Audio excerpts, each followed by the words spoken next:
This is, the Kundalini takes you right up to here.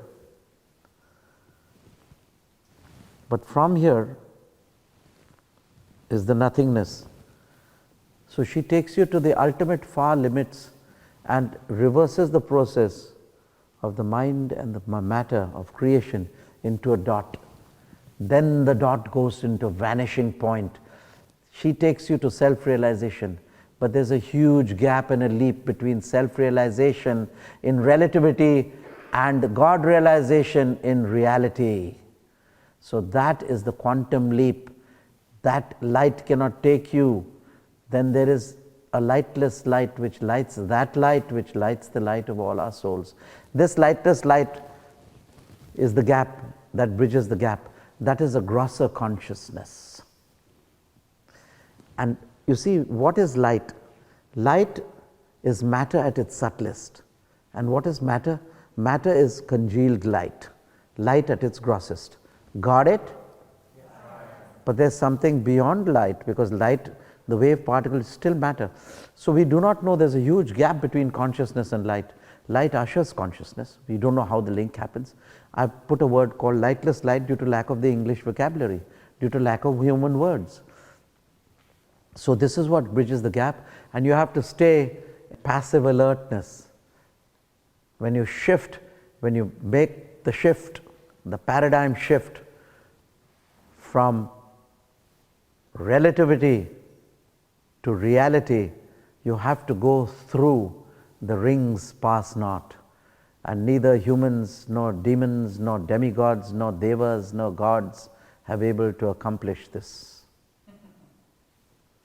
They can only be accomplished by divine grace of the Lord God, not God the Creator, not Brahma, Parabrahma. We have a concept of Parabrahma, and that you have to be. If you make an effort, you won't pass through the rings pass not, because making an effort is a desire to be with God, and that desire to be with God is also a desire, therefore it's not pure enough to get you to God. This is logic at its sharpest. Logical vanishing point. I? You all are intellectual people. Your intellect has to dissolve to be a knower. Knowingness is of divine mind, and intellect is of relativity. It is still matter. Therefore they can't, that's why they can't find the God particle. They can't find the boson, the Higgs boson particle, because they have to transit from mind to beyond mind. And how can mind grasp that is which is beyond mind? So when you go to that transition from relativity to reality, from Sabikalp Samadhi to Nirbij Samadhi, you have to make a transition in patient expectation, no expectation, but a passive awareness. You have to not desire anything. You have to not desire anything, nor not desire anything, nor not desire anything, nor desire anything. You do not have to desire anything, nor not desire anything. You understand? Did you understand the second phase? You have to stop desiring. And you even have to stop not desiring. Did you get it this time? Now you'll say, this is beyond my intellect. How can I stop not desiring? And how I can stop desiring, but how can I stop not desiring desire? You have to even stop not desiring desire.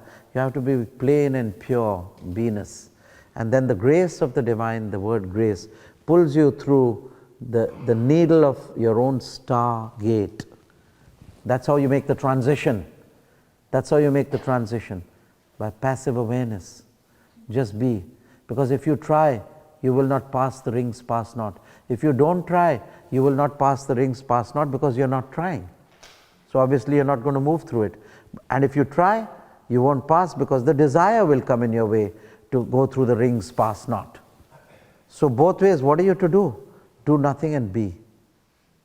Be in contentless consciousness. Be in contentless consciousness, with no seed of desire, no seed of renunciation, no seed of wanting, but just being. And then the grace of the ineffable one, the Supreme Reality, will pull you through the needle of your own stargate, and you will transit from relativity through the rings past not to Supreme Reality. I always call the Supreme Reality the non-being essentiality. Because God is become very common. Oh, say, oh God, oh my God, oh God damn it. So they made of God a very cheap word. It's very blasé. So God is shocking and new from moment to moment. He's so pure, He is wonderful, He is to be honored. So God is the non-being essentiality. He is non-being, yet He is the essentiality of creation. The nothingness because of whom creation exists. The non-being essentiality, whose center is everywhere and circumference nowhere. This is said in the ancient Upanishads and Vedas of our great rishis. He is the isness of the zero, not zero, the non-being essentiality whose center is everywhere and circumference nowhere. God is shocking and new from moment to moment. I hope I have been able to give you a fresh understanding of the majesty of God. I